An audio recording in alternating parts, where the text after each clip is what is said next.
La historia de Jonás y el gran pez en los tiempos antiguos, cuando los profetas caminaban por la tierra llevando las palabras del Altísimo. Vivía un hombre llamado Jonás, hijo de Amitai. Era un siervo del Señor, conocido entre su pueblo por su fidelidad. Pero como todo hombre, también tenía sus temores y debilidades. Un día, la palabra del Señor vino a Jonás con una orden que helaría la sangre de cualquier israelita. Levántate y ve a Nínive, esa gran ciudad, y pregona contra ella, porque ha subido su maldad delante de mí. Nínive era la capital del imperio asirio, una ciudad inmensa y poderosa, hogar de los enemigos más crueles de Israel. Sus habitantes eran paganos, adoradores de falsos dioses, y conocidos por su violencia y crueldad sin límites. Al escuchar estas palabras, el corazón de Jonás se llenó de terror y rebelión. ¿Cómo podía él, un simple profeta hebreo, ir a predicar a esa ciudad de más de 120,000 habitantes? ¿Cómo podía advertir a los enemigos de su pueblo sobre el juicio divino, sabiendo que si se arrepentían, Dios en su misericordia los perdonaría? El pensamiento de que los asirios pudieran recibir la gracia divina le resultaba insoportable, dominado por el miedo y la desobediencia. Jonás tomó una decisión que cambiaría su destino. Al huir del rostro del Señor Ampada, se levantó y descendió a Jope, el puerto más cercano, donde encontró una nave que zarparía hacia Tarsis, en la dirección completamente opuesta a Nínive. Pagó su pasaje con manos temblorosas y se embarcó, creyendo neciamente que podría escapar de la presencia del Todopoderoso. La nave se hizo a la mar con Jonás en su interior, quien había bajado a la bodega del barco y se había acostado, sumido en un sueño profundo, como si el cansancio de su huida hubiera vencido finalmente su espíritu atormentado. Pero el Señor, que ve todos los corazones y conoce todos los pensamientos, envió un gran viento sobre el mar. La tempestad que se desató fue como ninguna que los experimentados marineros hubieran visto jamás. Las olas se alzaban como montañas furiosas, golpeando el casco de madera con una fuerza sobrenatural. El viento ululaba con la voz de 1000 demonios,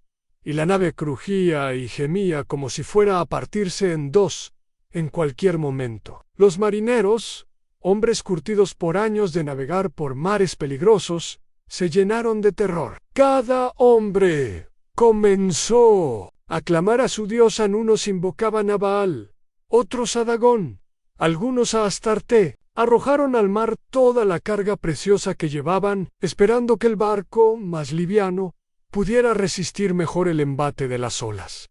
Pero la tempestad no cesaba. Por el contrario, parecía intensificarse con cada momento que pasaba.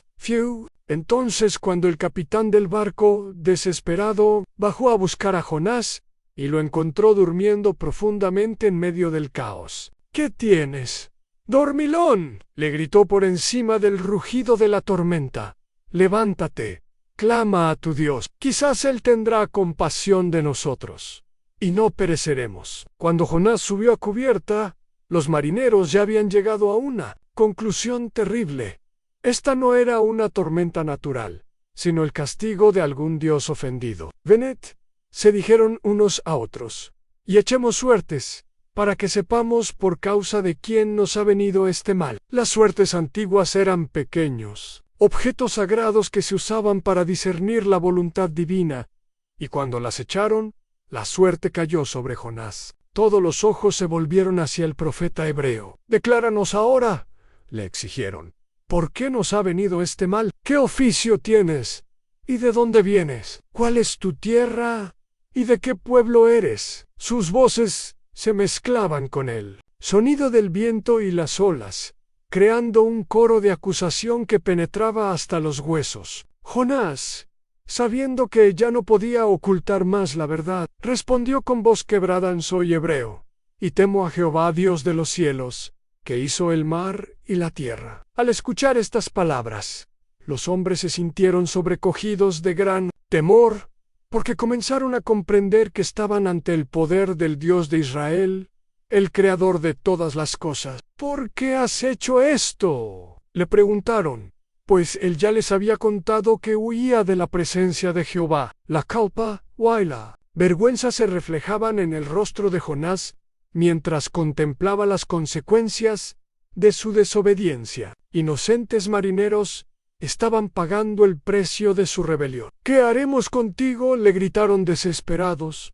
para que el mar se nos aquiete, porque veían que la tempestad arreciaba más y más contra ellos, como si cada momento de retraso solo aumentara la ira divina. Jonás, en un momento de terrible lucidez y arrepentimiento, le respondió: tomadme y echadme al mar, y el mar se os aquietará, porque yo sé que por mi causa ha venido esta gran tempestad sobre vosotros. Era una confesión desgarradora en él.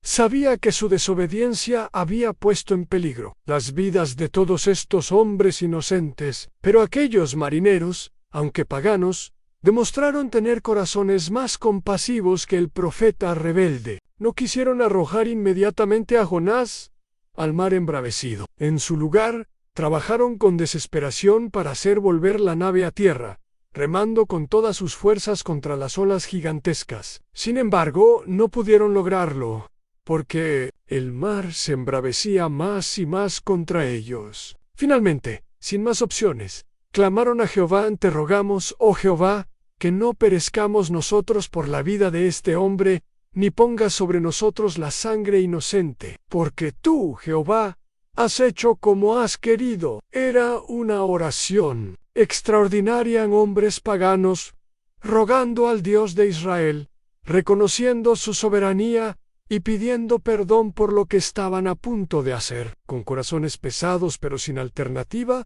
tomaron a Jonás y lo echaron al mar. El efecto fue inmediato y sobrenatural.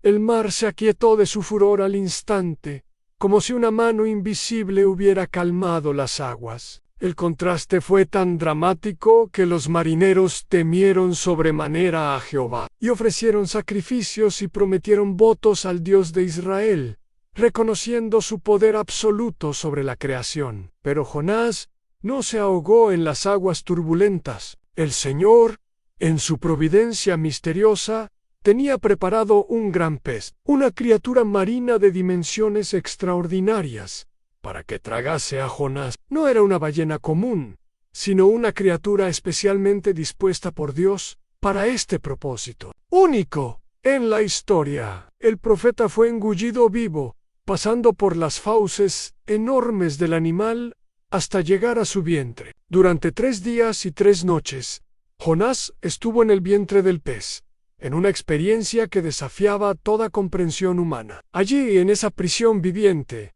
rodeado de oscuridad absoluta, con el olor y los jugos gástricos del animal, experimentando una muerte en vida, Jonás finalmente comenzó a comprender la gravedad de su desobediencia y la misericordia infinita de Dios, que aun en su ira recordaba su compasión. Desde las entrañas del pez, Jonás oró a Jehová su Dios, y dijo: invoqué en mi angustia a Jehová, y él me oyó. Desde el seno del Seol clamé, y mi voz oíste. Su oración brotaba desde las profundidades de su alma. Arrepentida me echaste a lo profundo, en medio de los mares, y me rodeó la corriente. Todas tus ondas y tus olas pasaron sobre mí. En aquella oración, Jonás reconocía que había sido Dios mismo quien lo había arrojado al abismo, a no los marineros, sino la mano divina que ejecutaba su justo juicio. Dillen desechado soy de delante de tus ojos, mas aún veré tu santo templo.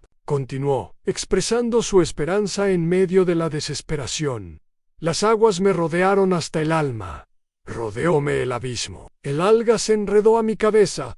Describía su experiencia con palabras que pintaban vívidamente su situación desesperada. Descendí a los cimientos de los montes. La tierra echó sus cerrojos sobre mí para siempre. Mas tú sacaste mi vida de la sepultura, oh Jehová Dios mío. Y luego vino la promesa del corazón transformado, aun cuando mi alma desfallecía en mí.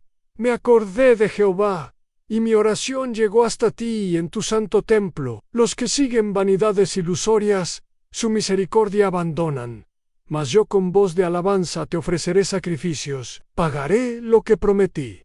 La salvación es de Jehová. Al escuchar esta oración de arrepentimiento sincero, Jehová habló al pez, y éste vomitó a Jonás en tierra seca. El profeta emergió de aquella experiencia sobrenatural completamente transformado, cubierto de los jugos gástricos del animal, pero vivo y renovado en su espíritu. Entonces vino por segunda vez la palabra de Jehová a Jonás, diciendo: levántate y ve a Nínive, aquella gran ciudad, y pregona en ella el mensaje que yo te diré. Esta vez Jonás no dudó ni por un momento. Se levantó y fue a Nínive conforme a la palabra de Jehová. Nínive era una ciudad extraordinariamente grande, de 3 días de camino de ancho. Jonás comenzó a entrar por la ciudad, caminando durante un día, y predicaba diciendo: de aquí a 40 días Nínive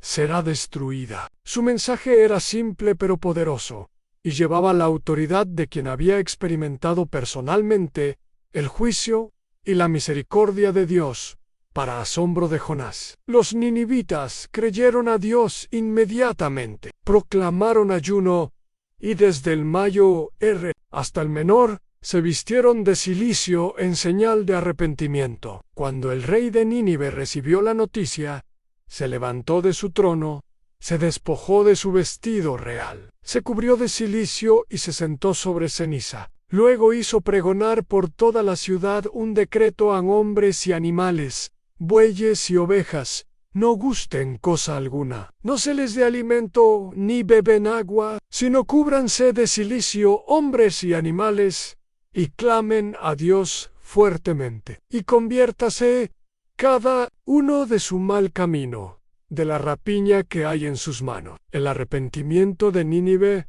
fue total y sincero. Dios vio sus obras, que se convirtieron de su mal camino, y se arrepintió del mal que había dicho que les haría, y no lo hizo.